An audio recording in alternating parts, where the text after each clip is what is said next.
Bueno, vamos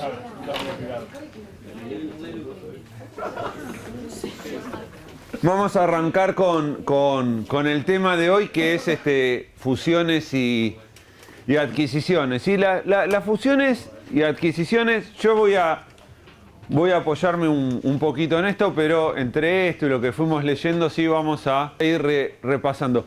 ¿Por qué es importante fusiones y adquisiciones? A ver, el objetivo del curso es focalizarse. ¿Cuál es el concepto clave del curso? Creación de valor económico, ¿sí? O sea, la creación del valor económico, dijimos que tenemos que aprender dos cosas. Una es a medirla, ¿sí? Que básicamente es todo el esfuerzo que hacemos cuando evaluamos el negocio para entender cuánto valor estamos creando. Y la otra parte de medirla es ¿cuál? Generarla. Hay que saber gestionar la creación de valor económico. Y ahí había una herramienta importante que se llamaba el hexágono de McKinsey, que me daba ¿qué? Posibles, ¿sí? Alternativas para gestionar esa creación de valor económico. La primera claramente tenía que ver con ¿qué? Con manejar ¿qué cosa? La operación del negocio, ¿sí? Lo que ustedes básicamente aprenden a lo largo de todo el MBA. Che, cómo meto mano en el negocio y cómo lo opero el negocio para que ese negocio valga ¿qué? Lo máximo posible. Las estaciones que vamos a ver nosotros ahora son estaciones que tienen que ver más con la visión de las finanzas corporativas, ¿sí? Esto es algo que generalmente en la empresa hace ¿cuánta gente? Poquita. Vos como manager lo tenés que saber que si te toca participar de un proceso, cómo lo tenés que llevar adelante, pero en general, ¿sí? Uno no, a no ser que trabaje en finanzas corporativas en una empresa muy grande que tenga como estrategia la adquisición de empresas para fortalecer el negocio, en general uno no trabaja en fusiones y adquisiciones, pero muchas veces le toca participar, ¿sí? Entonces, lo que uno puede hacer acá básicamente son dos cosas, ¿sí? Se puede desprender de negocios, o sea, vender negocios, o puede adquirir negocios, ¿sí? Después está la instancia del financiamiento. Entonces, el bloquecito de estas dos clases, ¿en qué vamos a trabajar? Fusiones y adquisiciones. Y cuando nos veamos la próxima vez, ¿en qué vamos a trabajar? En financiamiento y la introducción a la cobertura de riesgo, ¿sí? Entonces aprendemos a medir la creación de valor, a gestionar la forma operativa, es lo que aprenden en todo el resto de MBA, y acá le agregamos la parte de fusiones y adquisiciones y de financiamiento. ¿Con qué principio muy importante de la creación de valor económico tiene que ver las fusiones y adquisiciones? ¿Se acuerdan que les dije que había 4 principios? Mejor dueño. ¿Cuál? Mejor dueño, muy bien, Mechi. ¿Y el principio de mejor dueño qué te dice? El valor Puede se lo cambiar. da a la persona que... Bueno, todo el mundo le da valor, pero tiene más valor para la persona que logra con eso... Hacer mejores cosas. Hacer mejores cosas. O sea, ¿el valor es objetivo o es subjetivo? Subjetivo. Y depende de tu capacidad de ¿qué? De generar flujos de fondos. ¿Todos los dueños tienen la misma capacidad de generar flujos de fondos? No. Hay mejores dueños, ¿sí? Hay un montón de cosas que se compran en el mercado. ¿Se entiende? Alguno puede decir, no, sacando algunas excepciones, a veces uno dice, no, claro, es mejor dueño porque el flaco que la gerencia es mejor. Digo, en el 99% de los casos eso es como falso. Porque, o sea, el flaco que la gerencia es mejor, pero vos podés comprar un flaco que gerencie mejor. Sí, digo, ahora me decís, no, pero Steve Jobs y Apple. Bueno, sí, está bien, dale, la excepción. Bueno, pero el management puede ser un value driver como Toyota. El management puede ser un value driver, pero más que la persona en Toyota, digo, todo es opinable igual, ¿no? Pero en Toyota, más que la persona es ¿qué cosa? La cultura, el sistema. O sea, cuando vos ves la gente que se introduce en Toyota, ex ante son todos de más o menos de alto potencial, pero podría estar en Toyota o en Unilever. ¿Sí? Y lo más probable es que haya aplicado a todos los lugares. Ahora, cuando entras en el sistema Toyota, hace mucho foco en la gestión de la persona y te transforma. Entonces, el value driver de ellos es el sistema de gestión. ¿Sí? Ahora, ¿qué sí es importante? por ejemplo, cuando vos decís las personas y el principio de mejor dueño. ¿A vos te da lo mismo trabajar en cualquier lugar? Aparte de salario, ¿qué más ves? ¿Qué? Cultura, estabilidad laboral, perspectiva de progreso. Entonces, imagínate, una pyme argentina viene y te la compra, no sé, Unilever, ¿sí? ¿Vos antes por ahí a la pyme argentina aplicabas para ir a laburar? Ahora, que está en manos de Unilever y sigue siendo el mismo negocio, pero ya tu track de carrera cambió un montón, porque si te va bien en este negocio, puedes llegar a ser de Unilever. ¿Aplicás para laburar? Entonces, fíjate que ser mejor dueño a veces tiene que ver con la capacidad de atraer recursos. Yo no laburaría con vos pyme, pero sí laburaría con vos Unilever. Esto le pasa a las personas, les pasa a los proveedores, le pasa a los clientes. Si te estoy comprando un producto, ¿sí?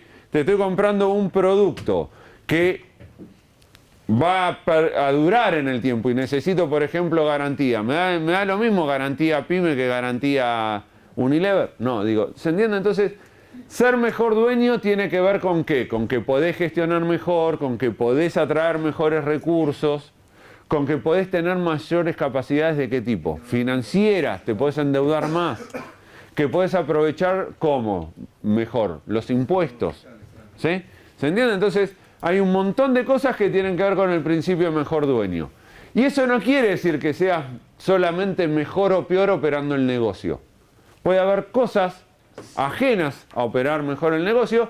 De hecho, vieron que muchas veces hay empresas grandes que se compran una pyme y en un transcurso de tiempo, ¿qué le piden al management? Que se quede. Porque no es que la gerencian mal. La gerencian bien. Pero esa capacidad de atraer recursos o de tener otro tipo de sinergias no las tienen, ¿sí? Entonces, cuando aparece alguien donde la empresa puede valer en manos de él más que en manos tuyas, ¿qué tenés que hacer? Vender, ¿sí? Las finanzas es concreto en eso. Dice, cada vez que vos encuentres que tenés algo que en manos de otro vale más, ¿qué tenés que hacer? Vender. Con un único disclaimer. ¿Cuál es el disclaimer? Que lo que estás vendiendo no afecte ¿qué?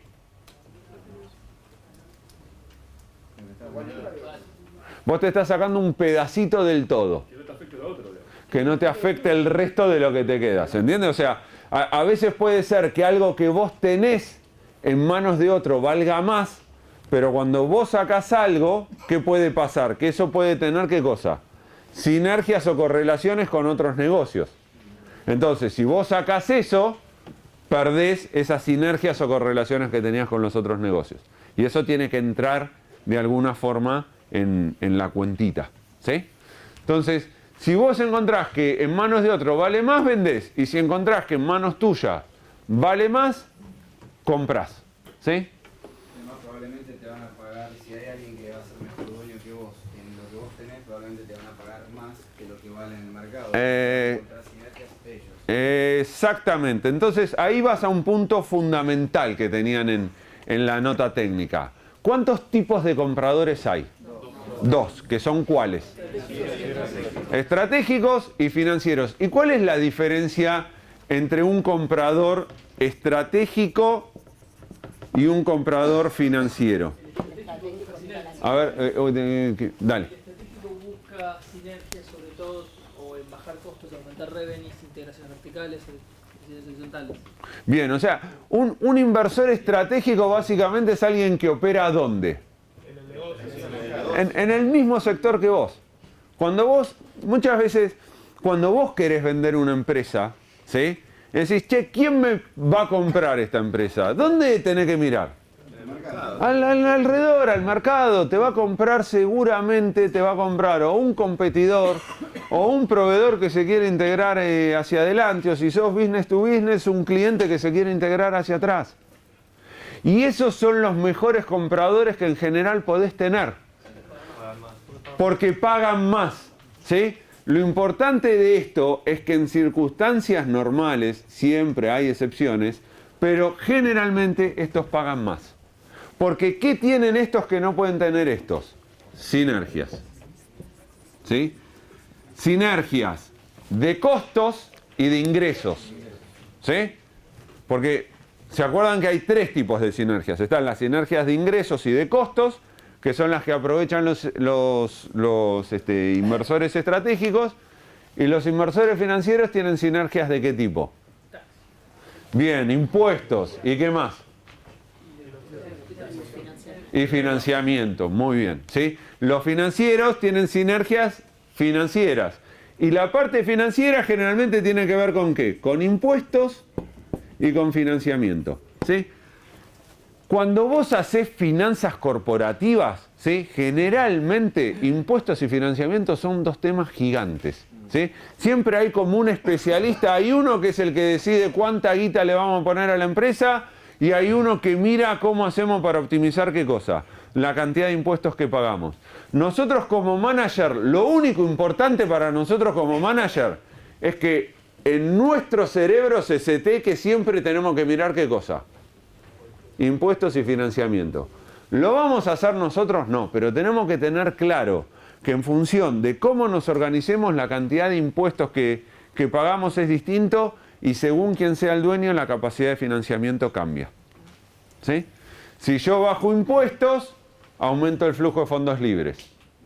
Si mejoro el financiamiento, mejoro los escudos fiscales. ¿Sí? Entonces tenés sinergias desde ese lado. ¿Estamos bien hasta ahí? ¿Sí? Bueno, entonces tenemos estos dos tipos de compradores que pueden venir a buscar nuestro negocio y nosotros tenemos que ver cuál es el mejor. Los inversores financieros, ¿qué lógica tienen?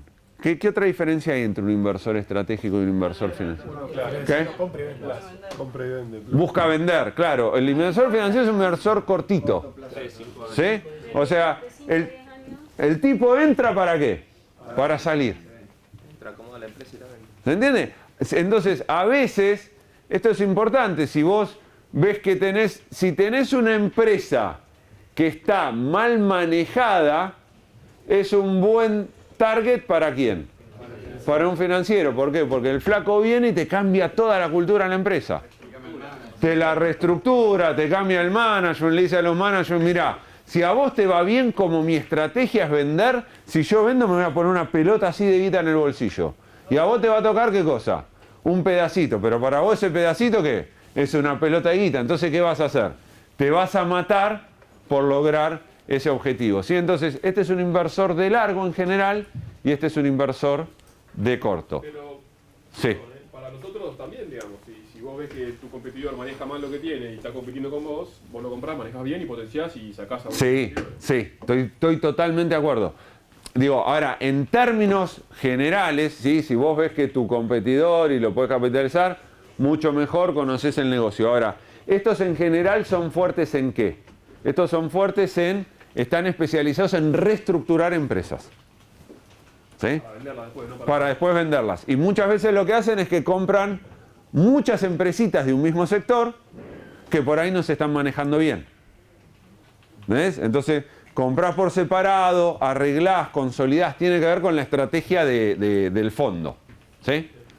Pero el estratégico lo que tiene es que no solamente está pensando en cómo mejora ese negocio, sino también está pensando cómo ese negocio te potencia el negocio que vos ya tenés. Entonces, aunque el negocio esté bien manejado, al estratégico le puede interesar. En cambio, un negocio que está muy bien manejado, para un financiero es más difícil. Hay mucho para agregar. No, exactamente. ¿Cuál es la mejor forma de defender tu negocio respecto de que alguien venga y te quiera comprar?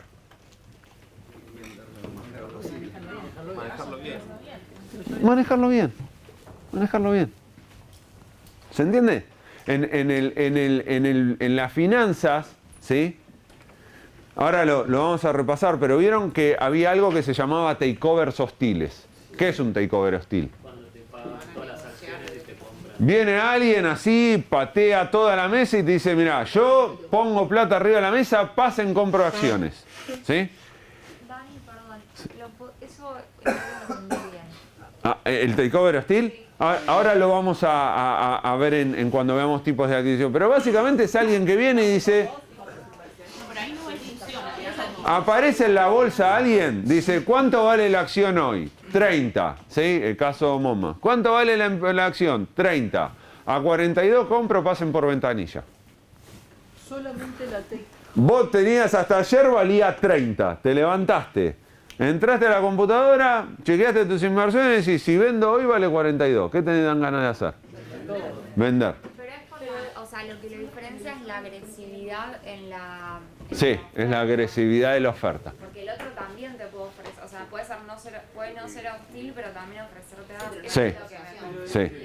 Pasa que acá el que te hace quilombo es el board también, que ahí es Eso es Ahora, cuando es hostil, ¿el board quiere vender? No. Porque se va. ¿Qué? En la empresa que yo trabajaba antes fuimos adquiridos en forma hostil, vino una empresa que era 10 veces más, compró el 80% de las acciones. Sí. El CEO se fue con 30 palos verdes por bolsillo. Sí. Sí. Mati cerró la puerta y dijo, y ahora me voy. No le cerraba la valija que llevaba arrastrando billetes, no le cerraba. Claro, a ver. Hay un tema acá que es muy importante en M&As, ¿sí? A los impuestos y al financiamiento, ¿sí? Hay que sumar por lo menos dos temitas más que son muy, muy importantes, ¿sí? Uno tiene que ver con los costos de agencia entre el management y los accionistas. ¿Sí? Y el otro, súper importante, tiene que ver con los costos de agencia entre las mayorías y las minorías a nivel socios, que es lo que tiene que ver con el control del negocio. ¿Sí? Cuando uno discute esto, estas operaciones son súper complejas, porque uno está discutiendo mucho más que guita. Hay un montón de gente alrededor de esto con intereses distintos y que no solamente están mirando guita, están mirando algunas cosas más. Entonces, ¿cuál es el tema? Cuando vos haces un takeover hostil, ¿sí? El flaco se fue con 30 palos, se fue contento. Ahora, vos no sabés si se podría haber ido con 40, con 45 o con 15. ¿Se entiende? O sea, que sea hostil es una estrategia. Quiere decir que ni te pregunto. Te digo, mira, ¿sabes? Matías, Acuña, no importa. ¿Sí? Pago. Y después, o sea, cuando está el despelote, vos tendrás poder de bloquearme o hacerme lío. Entonces, ¿te callo con cuánto? Con 30 palos. Solamente vos podés hacer el hosting take así en shares públicas. No puedes hacer Claro, tiene que haber dos condiciones. Uno es que la empresa tiene que ser pública. Y la otra, muy importante, es que la cantidad de acciones que está en el mercado, lo que se llama el float, te permita ¿qué cosa? Obtener el control de la compañía. Por eso hay muchas empresas que el float, ¿sí? Un dato importante a ver de las empresas es el float. Cuando el float es chiquito, parece que la empresa es pública, pero en realidad es simplemente para tener cierto grado de fondeo. Pero por más que te compren todo el float, la sigue manejando siempre el mismo dueño. float se le llama Float es el porcentaje de acciones que cotiza en bolsa respecto del total de acciones que vos tenés.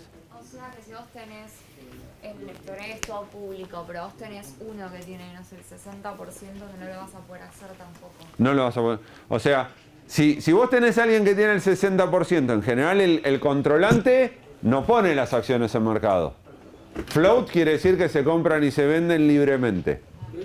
Entonces, la familia generalmente dueña de una empresa no es parte del float. Entonces, si tiene el 60 y el otro tiene el 40, podrá cambiar de manos todo lo que quieras, pero no vas a poder remover el management. Perdón, dijiste que el board no querría vender, pero los accionistas, o sea, el riesgo que tenés es que los accionistas sí. Bien, ¿cuáles accionistas? Los minoritarios, los mayoritarios, todos, una parte. Bueno, entonces ahí es lo lindo de esto, que entra esa complejidad. Lo complicado es que son todos distintos con intereses distintos. Y vos estás negociando un M&A y por ahí un accionista te dice, dale, cerrarlo mañana, y el otro te dice, no, ni loco. Y lo más difícil es manejarlo los accionistas. No, que el board en general lo designan los accionistas y por lo general los mayoritarios van a tener un board que les Que les sea funcional. Que les sea funcional. el concepto de costo de agencia. El concepto de costo de agencia es cuando tenemos objetivos distintos y por lo tanto actuamos distinto. Es un concepto muy importante en economía y en finanzas, ¿sí? ¿Qué quiere decir esto? A ver, nosotros estamos viendo, ¿sí?, qué es lo más importante para el accionista, qué es lo más importante para la empresa. El principio de todo este curso, ¿cómo se llama? Creación de valor. Entonces, si vos más o menos, cuando terminás el curso, decís, más o menos me creí que esto puede ser una filosofía útil, listo, vas a la empresa y decís, a partir de mañana, ¿qué tengo que hacer? Crear valor. No puede estar en la cámara, ¿sí? No. ¿De qué va a depender que tenga ganas yo de crear valor para la empresa? De que los incentivos de mis sueldos estén asociados con la creación de valor económico. ¿Sí? No, mira, la creación de valor económico, sí, ¿y a vos cómo te pagan? Y a mí me pagan fijo y no me miden resultados. ¿Y entonces qué hago? La plancha. ¿Se entiende? ¿A qué me importa? O sea, entonces, una de las cosas importantes, ¿sí? ¿Cuál es el costo de agencia? Ante una decisión, cuando un principal, el accionista, la delega en un agente, el CEO o un manager, si tienen intereses distintos, ¿qué van a hacer? Cosas distintas. Entonces lo que vos tenés que hacer es alinear. Por eso le dan stock options. Por eso, por ejemplo, le dan stock options. ¿Saben lo que son los stock options todos? Opciones para comprar acciones entre las empresas. Claro, son opciones para comprar acciones. En general no es que te dan acciones. ¿Se entiende? Lo que dice es, che, mira, hoy la acción de la empresa vale 10. Yo te doy 100 acciones. 100 por 10, ¿sí? Ahora, no es que te pongo esa guita en el bolsillo, te digo, te doy 5 años. La diferencia entre lo que valga la acción hoy y ¿cómo es? Lo que valga dentro de 5 años, ¿dónde te lo metes? En el bolsillo, porque vos tenés opciones para comprar acciones y dentro de 5 años vale 300 y yo tengo opción a comprar a, ¿cuánto dije? Ya me olvidé. 100 a 10 era, ¿no? 100 a 10, ¿sí? Ya me olvidé. 100 acciones, 100 acciones a 100 pesos y vale 300. Me gané 200 sobre 100, ¿sí? Me gané 20.000. ¿El concepto de flow es algo definido o es algo práctico? O sea, no salgo a mercado, pero podría salir, las tengo en el bolsillo y no lo hago porque controlo y no me interesa, ¿o es algo definido de que salgo públicamente en tal porción? Sí, es algo súper estratégico. Esa pregunta, si viene, por ahora sigue confirmado, si viene Pedro, está bueno preguntárselo, por ejemplo, desde cómo lo vieron de Mercado Libre, ¿sí? Ahora, en términos, porque esto, ¿por qué te digo esto? Porque todas las experiencias son distintas, ¿sí? Vos cuando salís a bolsa, después vamos a hacer en el próximo bloque, doble clic ahí, salir a bolsa es carísimo. Es una de las últimas cosas que quisieras hacer en tu vida. Pero me llena de plata. Porque no te llenas de plata, sale muy caro salir a bolsa. ¿Sí? ¿Por qué sale muy caro salir a bolsa? Le tenés que pagar a Goldman Sachs y todos los muchachos de Wall Street que te van a cobrar mínimo el 7% del valor de lo que salís a poner en mercado. ¿Sí? Aparte, ellos cuando te salen a vender las acciones se las venden a los inversores amigos para asegurar la colocación. ¿Y cómo se la venden? A descuento, y eso te sale por lo menos un 10% más. ¿Se entiende? Digo, el mundo de finanzas está llena de cosas de tecnicismo que al final es como vender verdura. ¿Se entiende? Siempre hay alguien en el medio que se lleva una comisión, siempre hay alguien que tiene que tener una ventaja y compra más barato y por eso sale bien. Ahí ya tenés el 17% del valor del negocio. ¿Sí? Entonces, ¿te dan ganas de salir a bolsa? No. Ahora, ¿cuál es la gran ventaja de salir a bolsa? La billetera, ¿cómo se vuelve? Infinita. ¿Sí? Entonces, ¿cuándo tiene mucho sentido salir a bolsa? Si vos estás en un mercado hipercompetitivo, que tu competidor tiene una billetera gigante, ¿qué tenés que hacer? Salir a bolsa. Porque es la única forma, vos, para poder comprar un montón de empresas, estar activo en el mercado de M&A, ¿qué tenés que tener? ¿Billetera cómo? Infinita, y para eso tenés que estar en bolsa. ¿Sí? Porque de última, emitís acciones, levantás guita y con la guita que levantás compras empresas. Entonces es súper estratégica esa decisión. ¿Cuánto tiene que ver con la cantidad de plata que vas a necesitar? ¿Sí? Y está íntimamente relacionada con cuánta deuda vas a levantar. Y después, eso desde el punto de vista del negocio. Pero el negocio muchas veces se contrapone con los intereses de control de los accionistas. Entonces ahí ves si el float lo haces más grande, lo haces más chico. Siempre en algo ganas, en algo perdés. Las acciones hay algunas que tienen voto y otras que no. Sí. Porque depende de la categoría. ¿Hay alguna regulación de que cuando yo voy a hacer una salida al mercado tengo que dar ciertas acciones con voto? No necesariamente, porque entonces puedo tener 60% de float y nadie va a tener control, sino yo, que tengo el 40%. Sí, lo que pasa es que vos pensás algo, ¿sí? Todo lo que vos salgas, ¿sí? Siempre del otro lado hay alguien que es inteligente. No, sí, me van a pagar menos. Te van a pagar menos. Lógico. ¿Se entiende? Entonces vos ahí resignarás capacidad de juntar plata en función de menor precio. ¿Sí? Entonces, ¿sí? Costos de agencia, sí que me había preguntado Mati, tiene que ver con esto, con alinear objetivos. ¿Sí? A veces puede haber una parte de la compañía que quiere vender, pero otra parte que no quiere. El management típicamente puede tener intereses distintos. ¿Por qué es muy importante esto? Porque los costos de agencia son muy peligrosos. ¿En qué tipo de maneis? En los estratégicos. ¿Por qué? Porque el manager muchas veces, ¿qué es lo que quiere? Sí, o crear el imperio. crear el imperio. ¿Sí? Vos querés entrar y querés ver que tu empresa llega hasta dónde. Es infinita.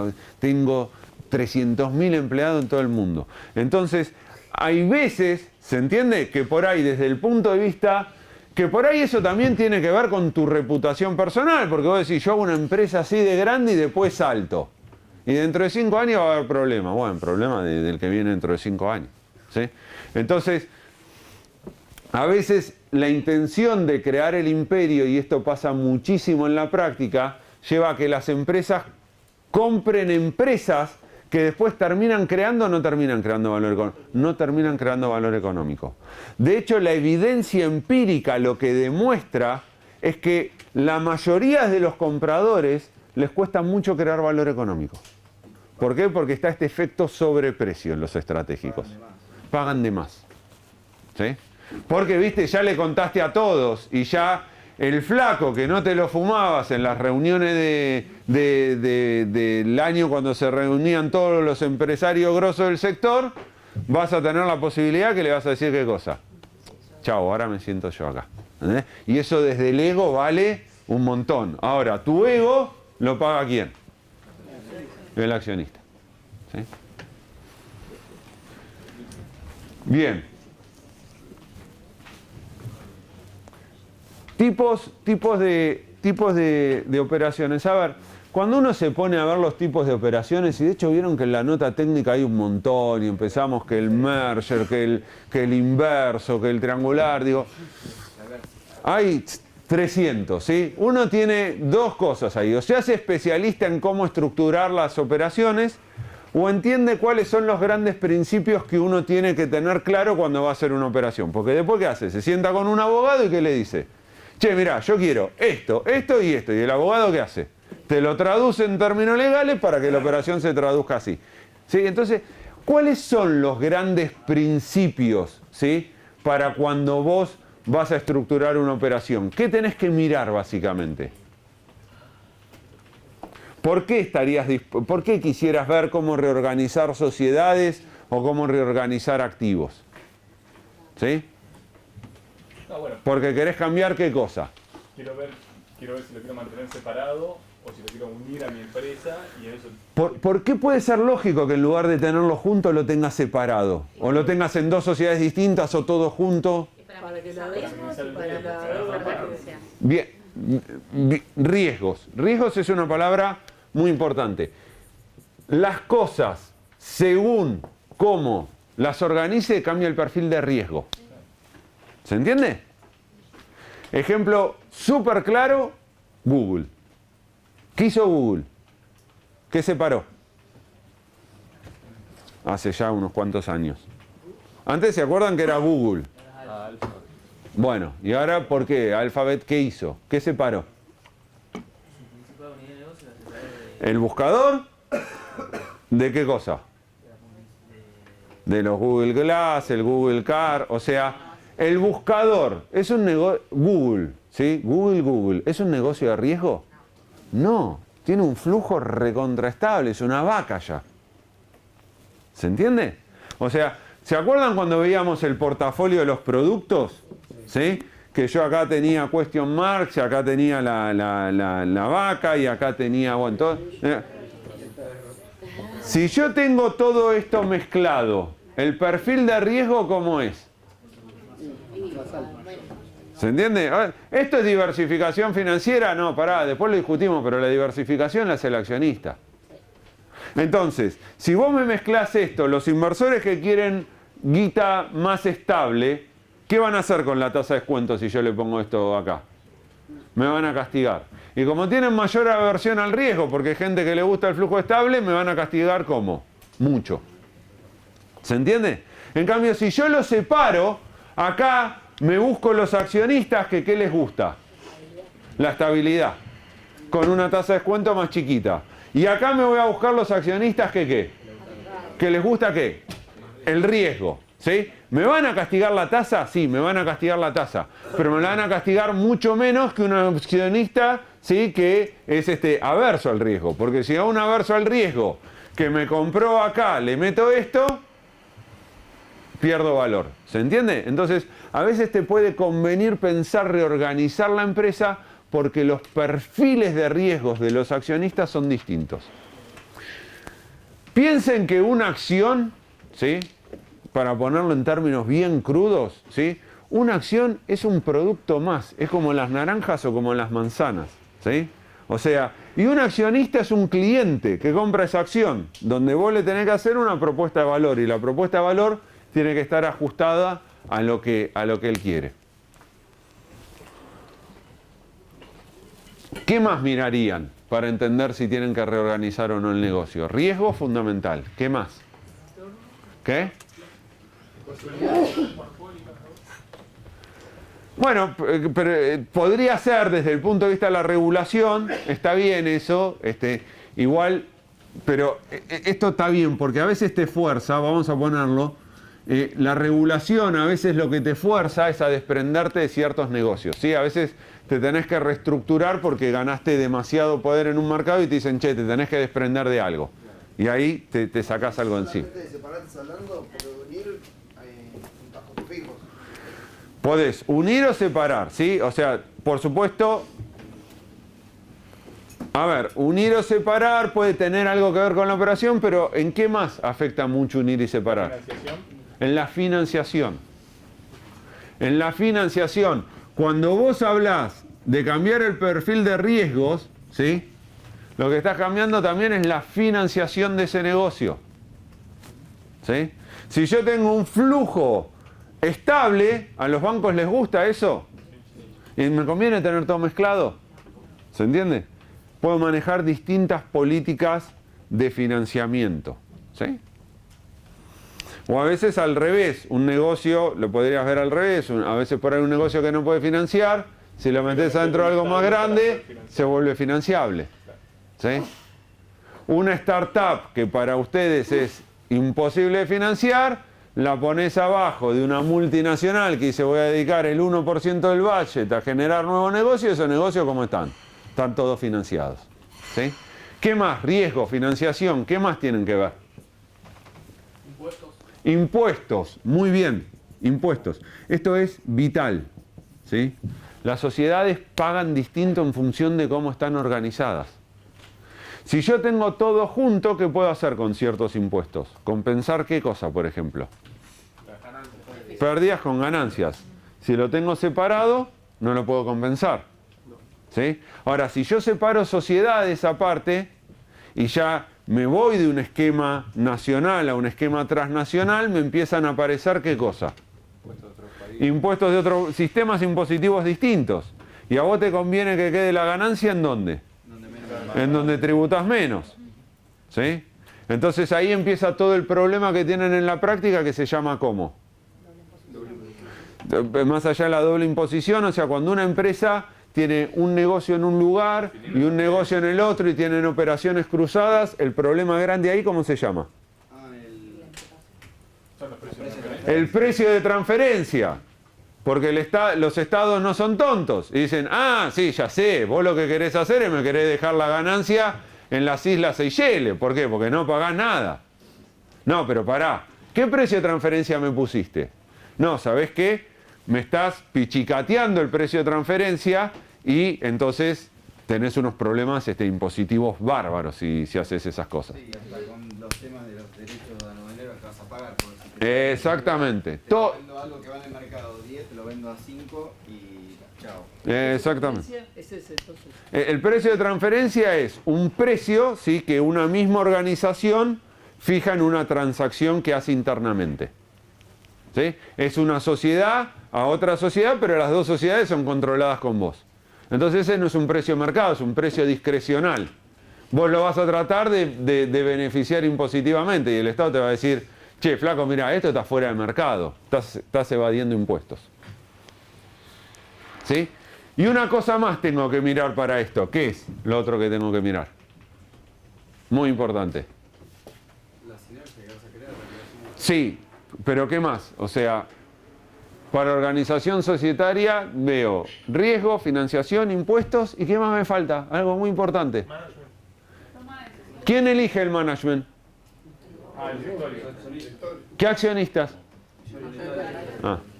¿Cómo se afectan tus derechos de control del negocio? ¿Sí? A veces vos podés hacer reorganizaciones societarias ¿para qué? Sí. Para ganar poder. Claro.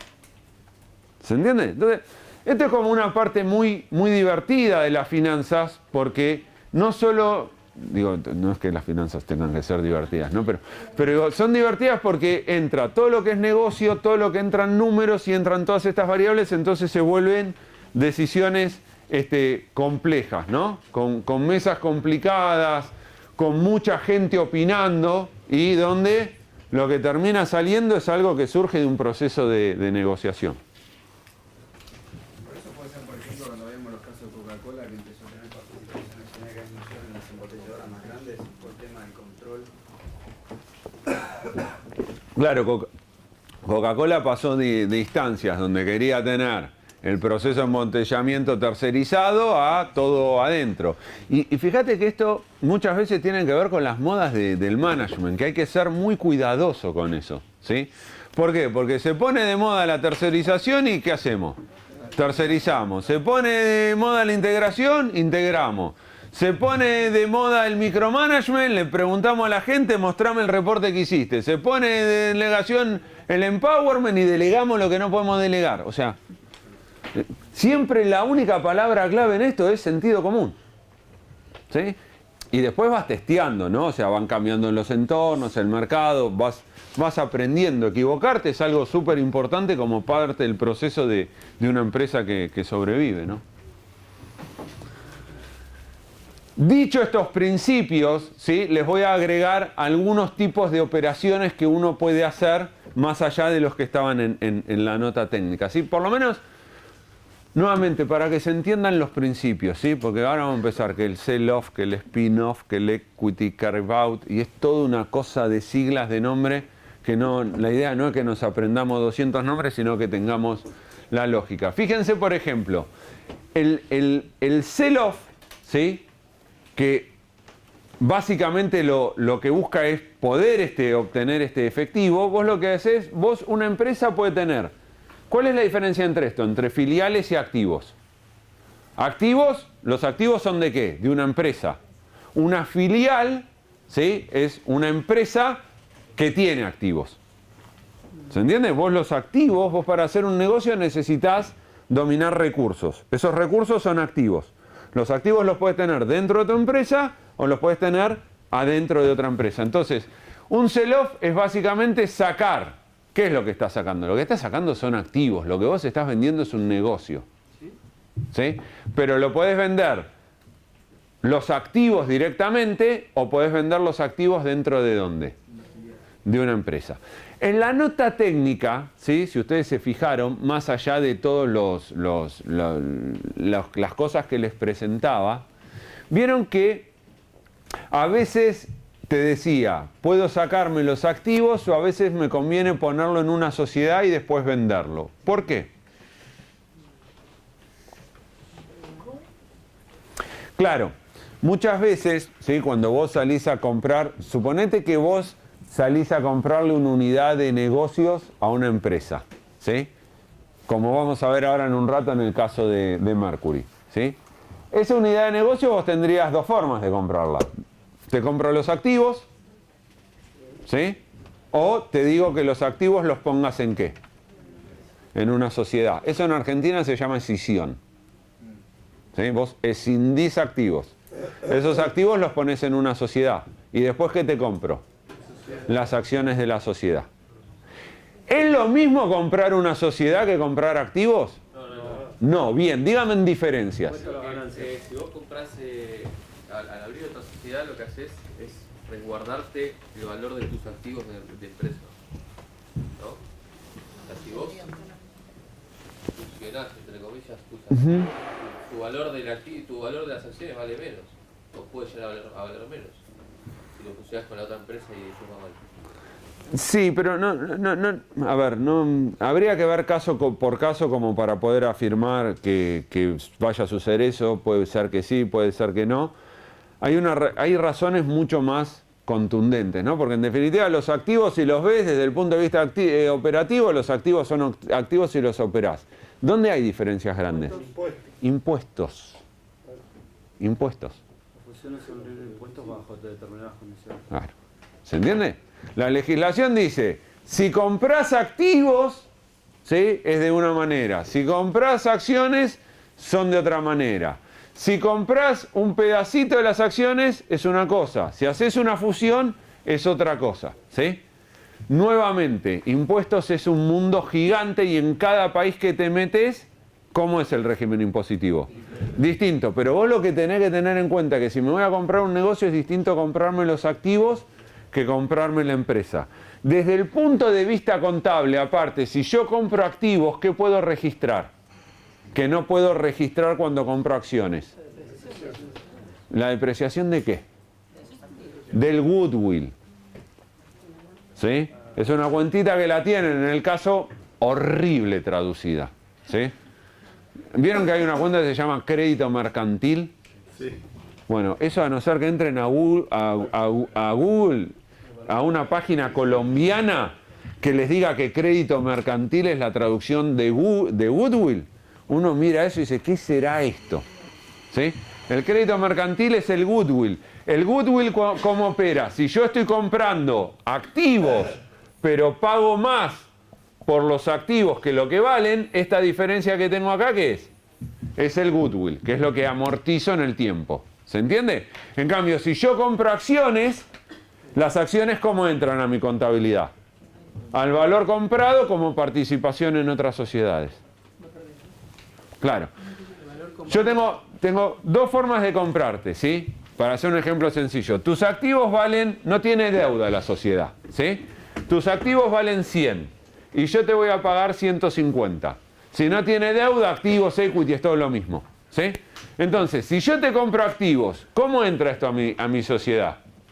Entra por 100 en el activo, ¿sí? En el activo entra por 100. Pero ¿yo cuánto pagué? 150. O sea, estos 50 entran como ¿qué? Como goodwill. Y lo voy amortizando en el tiempo. Claro. El goodwill es amortizable. También los activos que compras, algunos deben ser amortizables. Y eso también te suma impositivamente. Dentro de la empresa, se siguen amortizando dentro de la empresa que adquiriste, porque si vos... No compraste una empresa. Sí, está bien, sí, los rodados, bueno, esos siguen, pero siguen...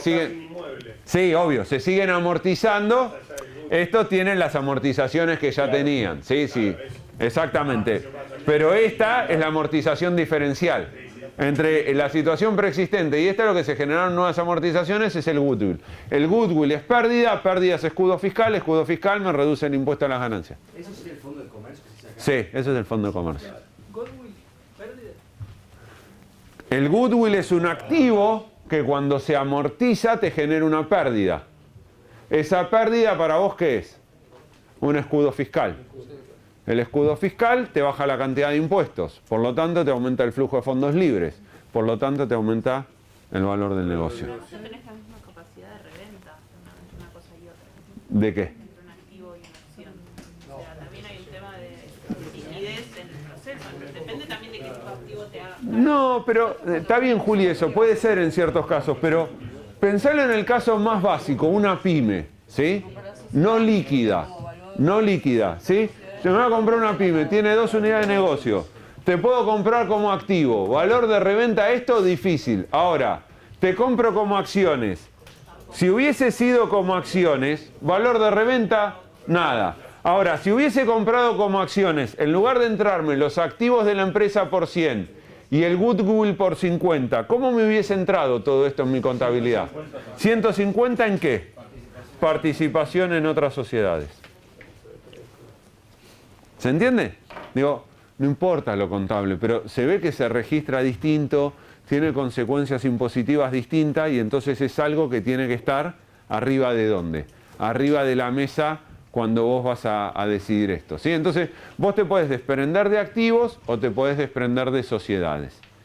Y en la nota técnica, aparte vieron que le sugería que muchas veces era importante a veces pasar el activo a la sociedad, porque después, según que compre la sociedad de acá o la sociedad de acá, es el régimen impositivo que voy a tener, ¿sí? Hay gente que está todo el día estudiando eso, ¿sí? ¿Por qué? Porque eso genera un montón de plata cuando se dan esas transacciones. Lo importante es tenerlo en cuenta, ¿sí? Entonces, el sell-off es, voy a sacar los activos de la empresa, tengo que ver cómo. De la escisión, otra cosa que es importante, todas estas operaciones que ustedes siempre quieran hacer, de saco activos de una sociedad y la pongo en otro, ¿están afectando qué cosa? ¿Qué están afectando? El valor. Sí, pero legalmente. Ponete el sombrero de abogado. Vengo yo y te digo, listo, ahora voy a escindir la empresa. ¿Y vos como abogado qué podés hacer? Derechos de terceros. Estás afectando derechos de terceros. ¿Se entiende? Pueden venir los bancos y te dicen, pará, flaco, ¿vos te crees que yo soy tonto? Vos me estás dejando el pescado podrido dentro de la empresa y lo que está bueno lo estás poniendo afuera. Y mi garantía es el flujo de quién? De la empresa. Entonces me estás cambiando el contrato que teníamos firmado. O pueden venir los proveedores o lo que sea. Hay distintos niveles de afectación de derechos, ¿sí? Entonces, esas operaciones en general tienen un periodo de revisión. En Argentina hay gente que escinde empresas simplemente porque, o sea, tiene deudas por eso es oponible por la AFIP, porque tenés una deuda grande con la AFIP y ¿qué haces? La dejás en la empresa. ¿Y el negocio bueno qué haces? Lo sacás para afuera. ¿Desprenderte de activos o de acciones es una decisión tuya o del comprador? Es una decisión tuya, estratégica. Dependiendo, ¿sí? Es como si querés, es como el packaging de la operación que vas a hacer. No te van a pagar lo mismo si vendés activos que si vendés acciones, ¿sí? Hay impuestos distintos, hay cosas que funcionan básicamente distintas, ¿sí? Entonces, este es un tipo de operación que uno puede hacer, lo que se llama el sell-off. Pero en la venta de activos también tenemos que quitar los derechos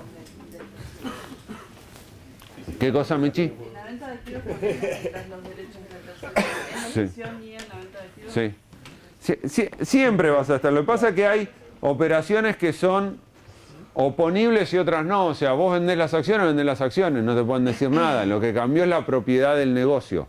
Lo que pasa es que cuando vos reorganizás activos, ¿sí? Ahí ya estás afectando claramente los derechos de alguien que pensó que los activos iban a estar organizados de una manera distinta.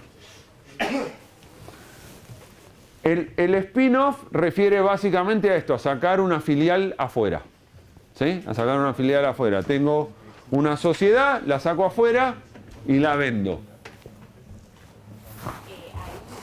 ¿La vendés con los pasivos? A ver, la vendo a futuro, ¿no? El spin-off, en realidad, el spin-off es la instancia donde todavía no la vendí, la separé. ¿Para qué la separé? Y porque la estoy preparando para financiarla distinta, o porque la estoy preparando para venderla a futuro, o por algún tema impositivo que me convenga. ¿Quién? Perdón, ¿por qué normalmente cuando compran para hacer desguace de empresas no venden activos dentro de sociedades y lo venden directamente a los activos? Cuando compran empresas para hacer desguaces, ¿no venden? No venden los activos dentro de sociedades como esta manera, sino que lo venden directamente a los activos. Porque, claro, tenés que ver básicamente los temas impositivos y después de qué estás hablando de desguaces. Si desguaces es directamente liquidar activos, y lo único que estás vendiendo son bienes. Una sociedad tiene sentido cuando esos activos están organizados para generar un flujo, ¿sí? Ahora, si vos comprás una empresa para vender unidades de negocio, que ya no es desguazar activos, sino particionar la organización de esos activos, por ahí sí te conviene vender sociedades. Pero es caso por caso. Lo importante es no comprarse una recetita, pero sí tener en la cabeza, che, ojo que si no miro esto, puedo hacer lío. Y sobre todo si vos tenés tu propio negocio, ¿sí? En general lo que le pasa al pyme cuando viene a vender esto es que es un mundo totalmente inexplorado. ¿Sí? Bueno, voy a vender el negocio. Bueno, ¿y cuánto me pagan? A ver, el precio es una variable de n variables.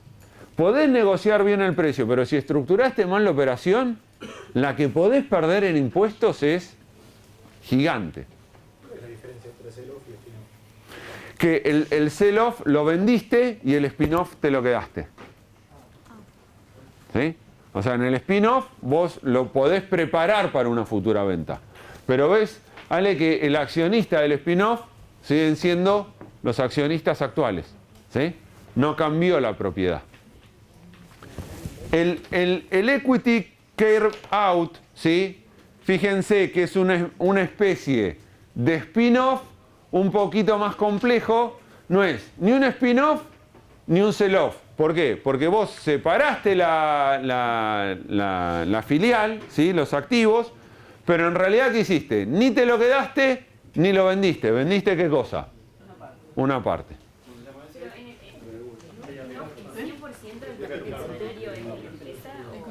Sí, si no, a ver, técnicamente si no sería un equity carve out. Si vos le metés un accionista nuevo, es un equity carve out. O sea, en la filial quedás vos como accionista y los nuevos accionistas. Sí. Por ejemplo, ¿sí? Por ejemplo, o sea, vos acá lo que haces es de tu empresa, ¿sí? Ponele que soy una multinacional, entro a Argentina, empiezo a desarrollar el negocio con una sociedad argentina que estaba dentro de todos los activos metidos acá adentro, ¿sí? ¿Qué hago? Hago una sociedad, una filial local, le meto los activos y me junto con un socio ¿qué?